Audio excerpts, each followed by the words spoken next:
is hard, and I'm sure that you've probably heard what I'm about to say. Being an alcoholic is hard. Quitting drinking is hard. Being sober is hard. Commitment to yourself and your healing is hard. Not committing to yourself and losing yourself in unconsciousness is hard. Working is hard. Not working is hard. And on and on. So choose your hard. I found myself overwhelmed thinking about how hard life is. My thoughts became negative and totally self-destructive. My mind chatter sounded a little bit like this. How come it's not working out for me? Why is it taking so long? I must be a failure. I don't know how to cope or how to make it in this world. It's just too hard. Then I started catastrophizing, thinking of the worst possible outcomes for every situation.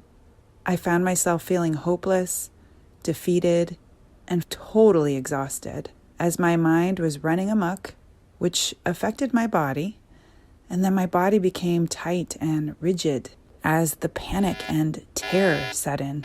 And then I found myself in a freeze state, like a deer in headlights, finding it really hard to move. I just wanted to close up the blinds and hide under the covers, but I knew that wasn't the right thing to do. I was overwhelmed by simple tasks, like the task of cleaning the house. Again, for the millionth time, I had to do this task. This daunting task made me feel like I had to climb Mount Everest or something. I felt completely burned out, and I wanted to avoid everything and everybody, including myself. I felt trapped in the discomfort of myself and my body. But wherever you go, there you are. I felt like I was tired of trying to heal, tired of trying so hard to get somewhere, tired of trying to harmonize, tired of this and that. I had a tidal wave of emotion that was engulfing me, and I couldn't cope. So I jumped out of my body, and I felt unlike myself, half sleeping and unconscious, there but not really there. I felt lost, and unfortunately, I noticed that this is a recurring theme for me. I find myself in this state every so often. So I took some time to write down everything that was frantically running around in my mind. It didn't make sense what I was writing, and it was all over the place, but that didn't matter. I had to clear my mind onto the paper. Then I ripped it up and threw it away. And that helped. I reminded myself to pause and breathe every time I noticed I was holding my breath, like we tend to do when we are anxious. I knew that I had to renew my mind somehow and to bring in a fresh perspective. So I decided that I would accept that life is hard, but also know that I can do hard things, as Glennon Doyle says. I've done many hard things before, and I've survived. And I also decided that I would be kind to myself and to take it slow, to avoid freak out, because I felt like I was literally on the edge.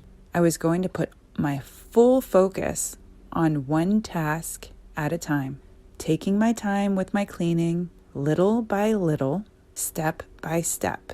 And when I found my monkey mind reverting back to overanalyzing and overthinking, I continued to focus on the mundane task that was right in front of me. I kept pushing myself to move my body, to just keep moving and doing, until eventually I broke myself out of my freeze state. And somehow I made it through the panic, renewed and ready to try again, with knowing that life is hard, complicated, and messy, and that there will be many roadblocks along the way. And most of the time, those roadblocks are within myself. But we have to break through our own fears and our own barriers. Then we can heal and expand. And this is all part of the process. And it's certainly not always easy, but it's always worth it. And you have the power to choose your heart. The dead with the vows of